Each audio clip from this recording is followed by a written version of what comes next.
ఆడనేమో ముళ్ళ చెట్టు ఉంది, ఇదేమో మొత్తం గడ్డి ఉంది, మొత్తం పిచ్చి గడ్డి అంతా మొలిచింది. ఇలా ధాన్యం తీసుకొచ్చి రైతు ఎడబోయాలి, ఎంత నష్టపోవాలి. ఇది కొనుగోలు కేంద్రం అని ఇక్కడ పెట్టింది, ఇదంతా ఇట్లా ఉండి ఎట్లా ఎట్లా కొంటారు ఈ రైతులు? ఎడబోయాలి తీసుకొచ్చి, ఎట్లా పోసుకోవాలి తెలియదు. ఇది తెచ్చిన ఈడి తెచ్చిపోసాడు, తెచ్చిపోసినాక పచ్చిగా అంటారు, మళ్ళీ వాడైతే అక్కడ తీసుకుపోలేడు కదా.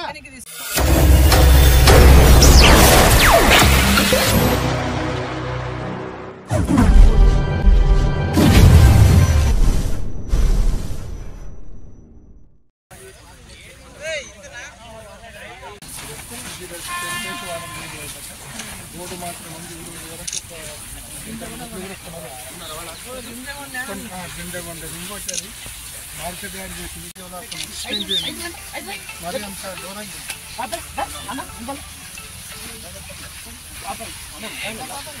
ఇప్పుడు ఉన్నాయి కదా తేమ శాతం అనేది రైతు దగ్గరకు చూసి టోకన్ ఇస్తుంది. ఇప్పుడు ఇక్కడికి వచ్చినాకనే టోకన్ ఇవ్వాలి చూడాలంటే ఇట్లా లేదని చెప్పేసి తీసుకుంటున్నారు వాళ్ళు. అంటే 500 రూపాయల కంటే తెచ్చుకుంటే అయిపోయాయి కదా. ట్రాన్స్పోర్టేషన్ కలెక్టర్ ఆదేశాలు, ట్రాన్స్పోర్టేషన్ కూడా రైతుల మీద పడుతుంది కదా భారము. మేడం గారు కూడా కన్విన్స్ కావడం లేదు. రైతులకు చెప్పాలమ్మా, మీరు ప్రాక్టికల్ ప్రాబ్లం మీరు ఫీల్డ్ లో చూస్తారు కదా. తెలియదు.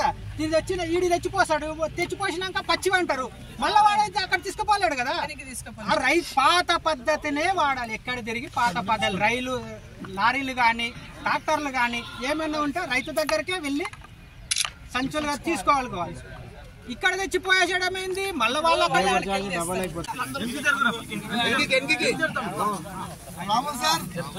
కొనుగోలు కేంద్రం వడ్లేడబోయాలి. ఆడనేమో ముళ్ళ చెట్టు ఉంది, ఇదేమో మొత్తం గడ్డి ఉంది, మొత్తం పిచ్చి గడ్డి అంతా మొలిచింది. ఇలా ధాన్యం తీసుకొచ్చి రైతు ఎడబోయాలి, ఎంత నష్టపోవాలి. కొనుగోలు కేంద్రం ఉంది, ఇది కొనుగోలు కేంద్రం అని ఇక్కడ పెట్టింది, ఇదంతా ఇట్లా ఉండి ఎట్లా ఎట్లా కొంటారు ఈ రైతులు? ఎడబోయాలి తీసుకొచ్చి, ఎట్లా పోసుకోవాలి. వాళ్ళకు ఉన్నటువంటి కమిట్మెంట్ కావాలి, ఎంత కమిట్మెంట్ ఉందో ఈ రాష్ట్ర ప్రభుత్వానికి.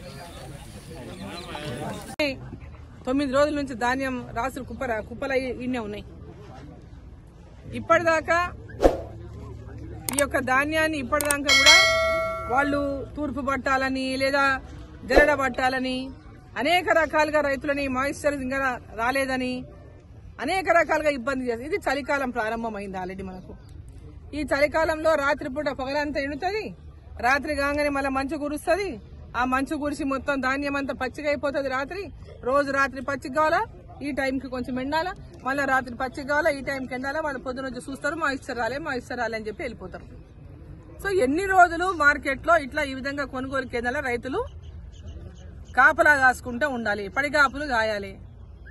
రాష్ట్ర ప్రభుత్వం చెప్తున్నది ఒకటి, చేస్తున్నది ఒకటి. ఎలక్షన్ల ముందు 500 రూపాయల బోనస్ అని ప్రకటించిండ్రు. ఆ రోజు సన్న బియ్యం కని చెప్పలే, ధాన్యానికి 500 రూపాయలు. అది ఏ ధాన్యమైనా సరే, వరి కావచ్చు, జొన్న కావచ్చు, సజ్జ కావచ్చు, రావులు కావచ్చు, ఇంకోటి కావచ్చు, మక్క కావచ్చు, ఏదైనా కావచ్చు, 500 రూపాయల బోనస్ రైతులకు అని చెప్పిండ్రు. ఈ రోజు ఏమో సన్న బియ్యానికే 500 రూపాయల బోనస్ అంటున్నారు. ఈ రోజు రైతులేమో పెద్ద ఎత్తున సన్న బియ్యాల కంటే ఎక్కువ దొడ్డు బియ్యమే వేసిండ్రు. ఈరోజు మరి రైతులకు ఈ ప్రభుత్వం ఏం న్యాయం చేస్తున్నట్టు, వాళ్ళు ఇచ్చిన మాట ఎక్కడ నిలబెట్టుకున్నట్టు అని చెప్పి నేను ప్రశ్నిస్తున్నా. ఇంతవరకు ఎక్కడ కూడా రైతులకు 500 రూపాయల బోనస్ ఒక్కరికి కూడా వేయలేదు. ఏ ఒక్క రైతుకు ఇప్పటిదాకా బోనస్ అనేది ఇప్పటిదాకా ఇచ్చినటువంటి పరిస్థితి లేదు. మేము బోనస్ ఇచ్చినాం, రైతులకు ఇచ్చినామని రోజు మంత్రులు మాట్లాడతారు, ముఖ్యమంత్రి వారు మాట్లాడతారు. ఈ విధంగా పచ్చి అబద్దాలు పక్క మాట్లాడుకుంటూ వాళ్ళు ఇచ్చినటువంటి హామీలను అన్నింటినీ కూడా ఇయ్యాలా, ఎన్నికలకు ముందు ఇచ్చినటువంటి అన్ని హామీలకు నిబంధనలు పెట్టి రైతులను ఎవరి దాంట్లో లబ్ధి పొందకుండా ఒక పక్క మోసం చేస్తున్నటువంటి ఈ ప్రభుత్వం, కాంగ్రెస్ ప్రభుత్వం. ఈరోజు రైతులను పెద్ద ఎత్తున మోసం చేసిన ప్రభుత్వం ఏదైనా ఉందంటే కాంగ్రెస్ ప్రభుత్వమే. ఈరోజు రైతులకు 2 లక్షల రుణమాఫీ అండి, సగం మందికి చేసిరు, సగం మందికి చేయలేదు. రైతు భరోసా, రైతు బంధు తీసి రైతు భరోసా 15,000 ఇస్తాం మేము ఎకరాకి సంవత్సరానికి అని చెప్పి ఇప్పటిదాకా ఏ ఒక్క రైతుకు రైతు భరోసా ఇయ్యలేదు.